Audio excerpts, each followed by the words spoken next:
What's up YouTube? This your boy D Wayne, bring you another video at this time. Basically what I want to do for you guys today is give you an update for my bujin deck and also give you a deck profile for the archfiends as well.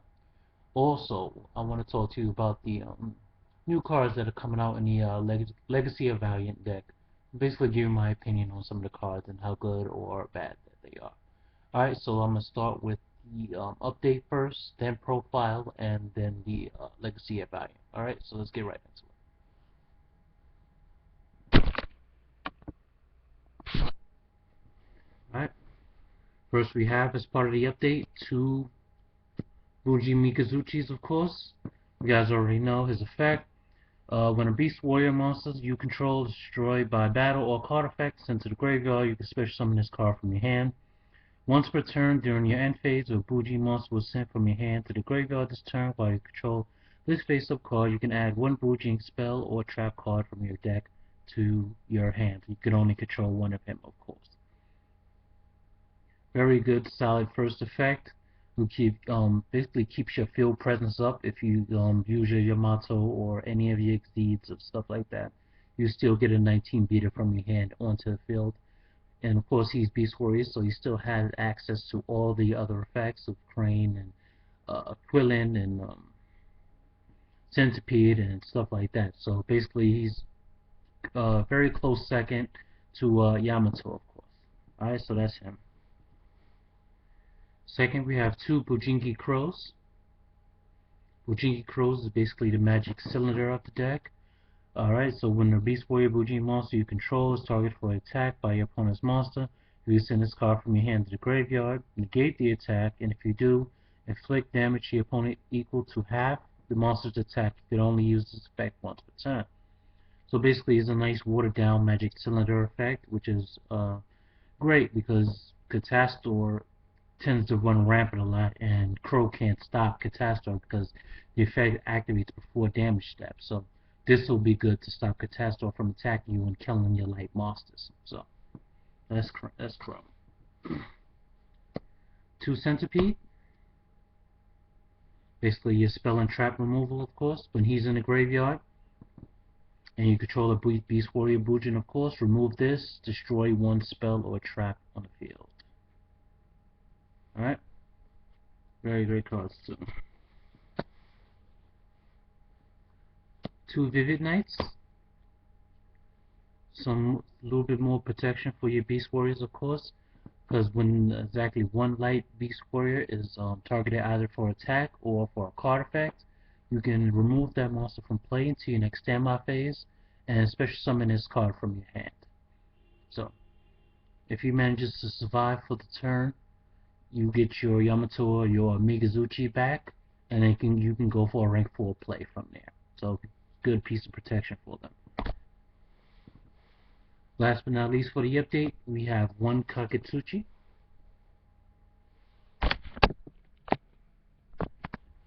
Bujinki Kaketsuchi, he's basically another source of protection. Reading his effect, when this card is XZ summoned, you can send the top 5 cards from your deck to the graveyard or your entire deck if less than 5. Also, this card gains 100 attack for each Bujin card sent to the graveyard by its effect.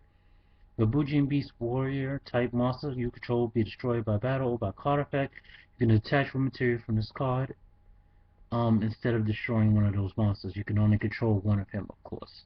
So basically it protects you from anything that destroys, i.e. Dark Hole, Mirror Force, Torrential Tribute, monster effects that destroy, and basically stuff like that.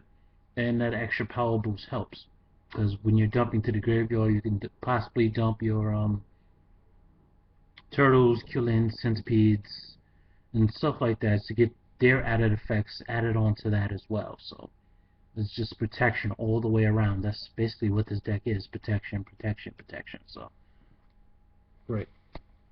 Alright, so that is the update. I'm going to go now into the deck profile for the Archfiends.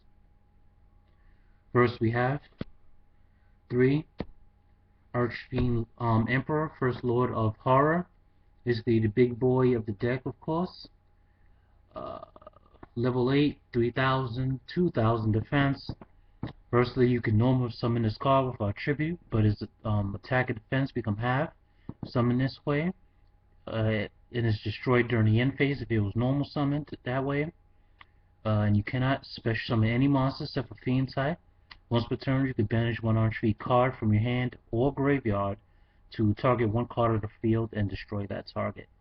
The hand or the graveyard part is definitely a good thing, because you can run this with what's that card that I already have in this deck. Return from a dark dimension to gets banished from your hand or the graveyard. Any of the monsters that you may have in your hand or graveyard.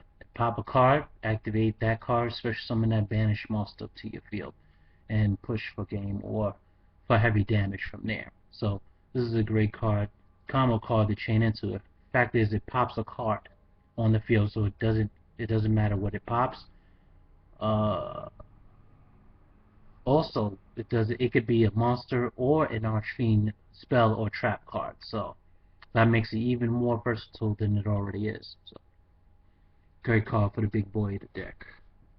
Next, we have 2 Archfiend Empress. Another great card as well. If exactly one Dark Fiend type monster on the field, except this card will be destroyed, you can remove from play one Dark Fiend type monster from your graveyard instead. When this card is destroyed, sent from the field to the graveyard, you can select one level 6 higher Dark Fiend type monster in your graveyard, except her, and special summon it. So she has a good bit of protection as well. But the exactly one Fiend type monster is a little. I guess it would have been better if it would protect any Fiend type or as many Fiend types as you have the removal for, but they wanted to make the card balanced, so they made it exactly one Fiend type monster. So I guess that's okay. But she's actually she removes as well, so you can also combo this with Return from the Dark Dimension. Also, when she's destroyed and sent to the graveyard, you can special summon, which means if you have her in the field and she's destroyed and you have a horror in the graveyard or a giant or commander which is yet to come out yet, you can special summon any of those from the graveyard, which is cool. But she's a bit on the slow side, so you have to definitely work around that by getting her to the graveyard, or now with Archfiend Giant being out, you can use his effect to special summon her from your hand, so that speeds her up a bit. Alright, so that's her. I got 1 Gorse, hand trap of course. I run 2 Chaos Hunters, 2 more hand traps of course. Basically, when your opponent special summons a monster, except during the damage step, you can discard 1 card, special summon this card from your hand. Your opponent cannot banish cards. So this will be good in a dragon matchup, as it stops your opponent from banishing cards. Although they can just basically try to attack over it. It tries to slow them down a little bit, but at least it gives you field presence. Alright, so this is a good card. Now the new card from Shadow Spectres, Archfiend Giants. When this face-up card on the field will be destroyed by card effect. You can pay 500 life points instead. This effect can only be used once while this card is on the field. If this card is destroyed by card effects into the graveyard, you can special summon 1 Archfiend monster from your hand. So that can basically be any Archfiend monster, i.e. Horror, Empress, Commander, Cavalry, General. Any Archfiend in your hand you can special summon if this card is destroyed by card effect. So basically you would want to protect it for the first destruction, and then i.e. if you get another destruction coming up, you could just send it to the graveyard, special summon an Archfiend from your hand. So pretty good card, pretty good card. I got 1 Archfiend General. This is basically good to search in your Pandemoniums as you just ditch it and search for your Pandemonium to your hand.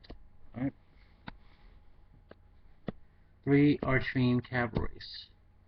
Basically one of the backbones of the deck. As basically when it's destroyed by a card effect, you can send to the graveyard, target 1 Archfiend in your graveyard, except himself, and special summon the target. It can't attack this turn.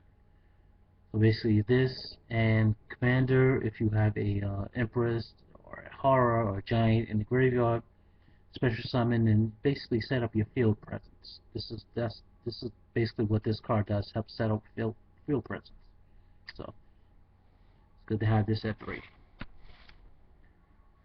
Now we have the Searcher, Archfiend Eris. Basically, when this card is sent to the graveyard because of a card effect or being destroyed by battle, you can add 1 Archfiend card from your deck to your hand, except yourself. You can only use the effect once per turn. So basically, it doesn't even matter how it's sent to the graveyard. Through Foolish Burial.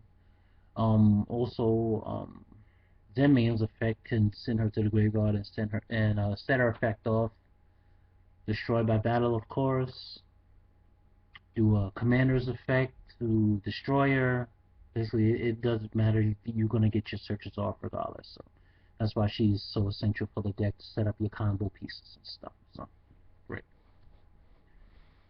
Alright, that's it for the monsters. We're gonna go into the spells. First we have the field spell, Archfiend Labyrinth. Ah damn, I'm saying the name all wrong. Alright, basically field spell. All fiend type monsters gain 500 attack. You can target 1 Archfiend monster you control, banish 1 other other fiend type monster you control. If you do, special summon from your hand, deck, or graveyard 1 Archfiend monster, the same level as the targeted monster. You can only use this effect once per turn. So basically, if you have your field set up, you have an Empress and say a cavalry on the field, you can target Empress, banish the cavalry, special summon a horror from your deck, and hand deck or graveyard, and set up your presence from there. So basically, it allows you to move stuff around and get bigger monsters on the field so you can push the game. And it gives you a nice little power boost, so that's pretty good. Pandemonium, 2 Pandemoniums. Basically, this is next to Empress. This is probably the second best card in the deck because it helps you do your searching as well with Empress as well. So essentially, when a card is destroyed by anything but battle, you get to search an Archfiend monster from your deck to your hand with less level than the Archfiend that was sent to the graveyard. So that's why I probably can't wait for Commander to come out, because it sets up this card very well. Basically, you can summon a cavalry into Commander, destroy the cavalry, get the search off, and then Commander's cavalry effect will activate and special summon something in the graveyard. So basically, you can set up a lot of big monster plays that way as well. Although with that play, none of the monsters can attack, but it establishes your field presence. So that's why this card is really good to have. Next we have 2 trade-ins. Draw engine for them, of course. I have 5 targets. The Empresses and the Horrors, I can basically send them to the grave with this, draw my 2 cards, and set up for whatever turn, for next turn, when I have the ability to, summon it from the graveyard through Commanders, through Cavalry's effect, or Archfiend Roar, or whatever the case may be, 2 falling downs. Basically the snatch deal for the Archfiends, of course. So the opponent gaining 1,000 life points, I'm losing 800 life points, which is fine. Because I like taking opponent's big monsters, Shooting Star or Red Dragon Archfiend, big monsters, or even small monsters to use. It's whatever it's in my way, I can take it and use it to attack with it, and stuff like that. Or to tribute for my big monsters and stuff, just fine. 1 Pot of Duality, 2 space, and a dark hole. Staple. That's it for spells. We're going to go for traps. We got 1 Compulse, 2 Call of the Haunted, 1 Karma Cut, nice discard effect, and a removal effect. Discard 1 card, remove from play, face up monster opponent controls, and remove from play any cards in your opponent's graveyard with the same name as the card. So if you're running into a monster that they run multiple copies of and they have them in a graveyard, basically it banishes them all. And I get a basically an archfiend discard. To escape from the dark dimension, the card I was telling you about that special summons the banished dark monsters, i.e. Duhara's effect or Empress effect, establishes that field presence again. One archfiend draw. Special summons from the graveyard at the cost of 500 life points and destroys at the end phase. So it gets set up with cavalry, Empress to get her effect off, stuff like that. One Torrential, one Miracles, one Phoenix Chain, and one Bottomless Trap Hole. Alright, so that's basically the deck. Pretty good deck so far. I love the field presence that it has, the searchability and stuff, the special summoning. Very consistent deck, actually. That shit works really well. Alright, so basically what I'm going to do now is go into the stuff I want to talk about as far as the Legacy of Valiant is concerned. Probably one of the first cards I'm going to talk about is the, because I'm looking at the cards right now on the OCG network, OCG site. Number 101, Silent Honors Archknights. Basically, once activating by remove 2 materials from its card, selecting one face-up attack position, special summon monster it controls. Place selected monster on this card as XC material. The effect can be used once per turn. Also, if this card on the field is destroyed, you can remove one material instead, which is actually a very good effect, which basically deals with the opponent's pesky monsters and placing them under this card as material, which is great. It doesn't destroy or try to removal. It just give me that monster. I'll take it as material, and I get protected by your monster because it's material on my card. Yes, I like that. So yeah, that can deal with all sorts of monsters. That could be XE, Synchro, Ritual, Fusion, anything special summoned, effect monsters. I take it and you become material from me. Thank you very much. Alright, so I think that card is actually a really good card. It could be an actual good card in the meta when it comes out. Then we're gonna go to his Chaos counterpart. Once per turn, you can activate this card by selecting monster your one special summon, basically the first effect of the original one. Place its material of this card, but it has more. When this card is material, it's destroyed into the graveyard. If you have the original as its material, you can special summon this card from the graveyard, and you can gain life points equal to the original attack of this card. So basically, this is a 2800 monster with 15 defense. So basically, you'll be gaining 2800 life points upon its summoning. And it could still take your opponent's special summon monsters and place it on the material, which is still good. So it gives it that added playability of the card, makes it worth actually using the Barian's Force cards or whatever the cards you use to rank up, and you get a nice 28 smashing. Alright, so that's a really good card. Alright, let's go see what I want to talk about next. Not interested. Bujin Emperor Tsukiyumi. Once per turn, you can activate this card by removing one material from its card, send your hand to the graveyard, draw 2 cards. Also, if this card is removed from the field by your opponent's card effect, you can select a number of 4 War God Beast Warrior monsters in your graveyard up to the number of the materials on this card at the time and special summon them. You only control one of him, of course. This is actually 2 pretty great effects. I like them both. And not only Bujins can use them, but I think Light Swans can use them. Any light attributed deck can use this card. But preferably, obviously, would be Bujins and Light Swans, because they both thrive on having cards in the graveyard to use their effects and stuff for other cards and stuff. So basically, on the Bujin side of things, you can dump your Quillins and the like into the graveyard and draw 2 cards, which you keep hand advantage and you keep graveyard advantage to activate the effects from the graveyard as well. On the lights one side, you can get the cards to the graveyard, hand advantage of course, and you can set up for your judgment plays and stuff like that. So he has a use in multiple decks, which makes him actually a really good card to have. I'm sure he's probably going to be one of the more expensive ones because he sets up so much advantage. Because what I'm actually XZ so far that are coming out, the bujins have been $10.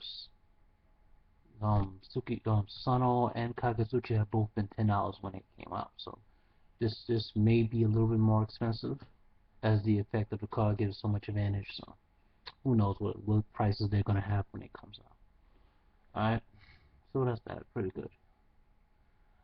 Fairy Knight Eagle Needle.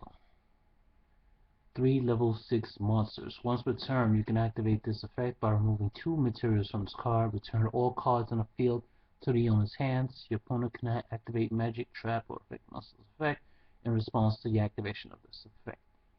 That's really good.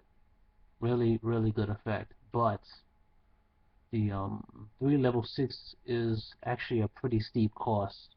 I can only see one deck really being able to pull this card off, and that would probably be Heretics, because they can spam like crazy. Either Heretics or Dragoonides. Those are only decks I can think of that can pull this card off. Other than that, as soon as it hits the field, you activate its effect. The 2 materials clear the field basically, and nothing can be response to the effect. So you clear the field and hit them for 22. So not too bad at all to have. Right, that's that. Then you have Dylan Sparking Warrior vs. Butte. Basically the good version of Steelstorm Roach. Basically, number of cards in your opponent controls in the hand is higher than the total number of cards you control, and in your hand you can activate this effect by removing 1 material from this card. Destroy all cards in the field. This effect can only be activated during your main phase or your opponent's battle phase, which is actually really good as well. So basically it clears the whole field. So basically you can have on this card on the field, no cards in your hand. And that'll be a best case scenario. Have this card and no cards in your hand. Your opponent draws 1. All you need the opponent to do is draw 1 card, and you can activate the effect during main phase 1. Clear the field. There'll be nothing they can do about that.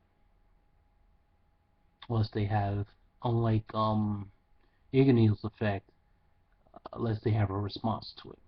Ignil says you can't respond to the effect. His effect, you can have a response to the effect. So I don't know, depending on the situation.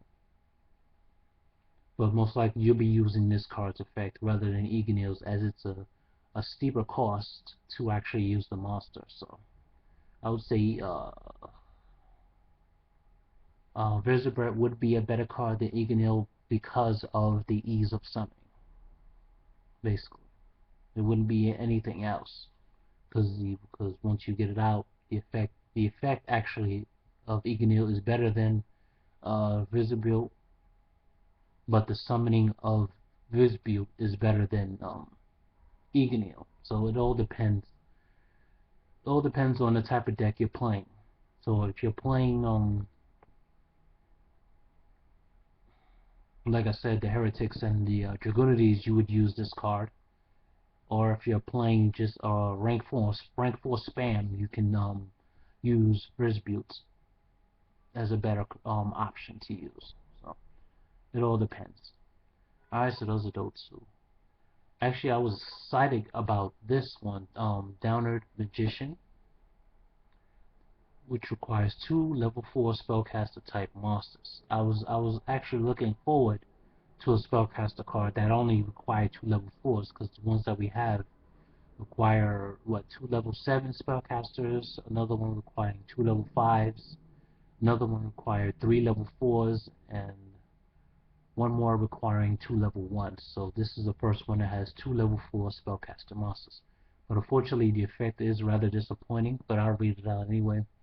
You can XZ this card by placing one rank 3 or lower XZ you control on this card as material. That's fine. You have an alternate summoning material condition, but you can only XZ this card during your main phase too. So you're not attacking with this card if you use the effect that way.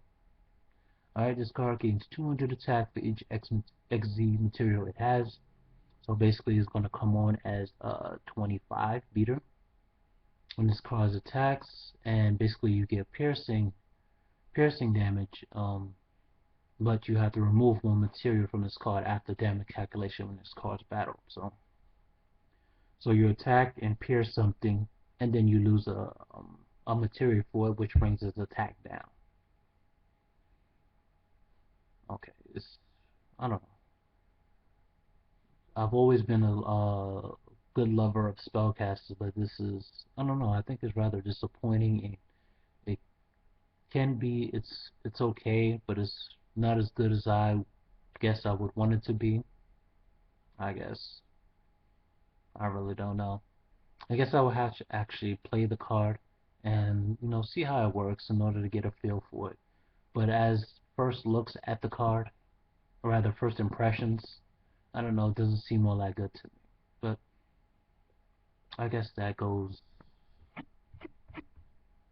I don't know, we'll just see what happens when the card comes out when I actually get a chance to play it. Alright, so let's see what the next card I'm going to talk about. I know it will be Bujin Arasuda, because I already talked about the XD counterpart. Alright, there he is. When a war god monster you control on any graveyard is removed from play, especially summon this card in face of defense position, also while this card is face up on the field. If a war god card is added to your deck to your hand, except by drawing, you can activate this effect once per turn. During this turn end phase, draw one card, and afterwards select one card in your hand and discard it. You can only control one face up of him, of course. Alright, so this will be a better card to look at, of course, because it has so much potential as well. Variety of, it has speed, of course. Basically, when you're using Yamato's effect to whether you have Yamato on a field, you banish Aquilin or Centipede or something to use their effects, and then you special summon him and face up defense position.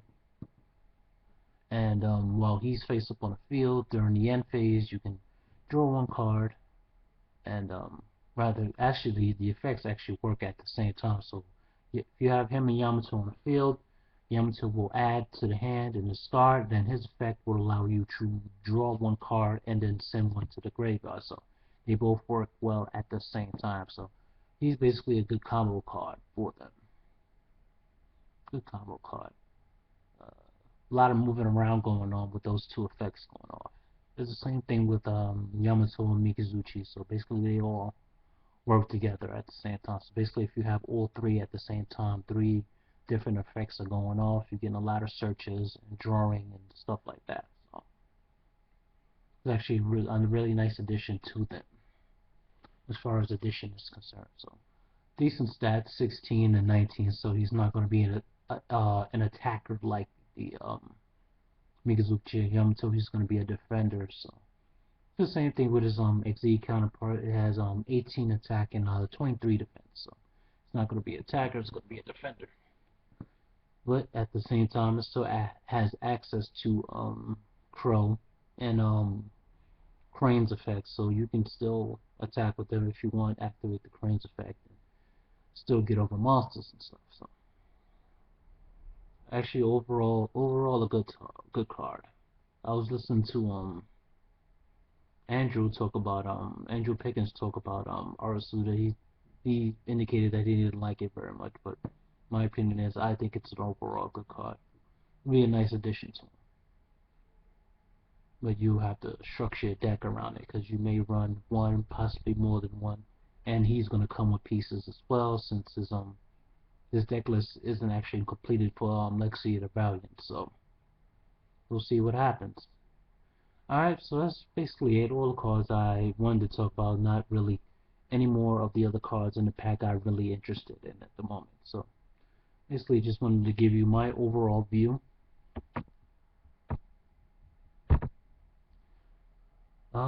And that's that. It's been a half an hour video, so um basically I'll be bringing you more videos in the meantime, but until then, peace, YouTube.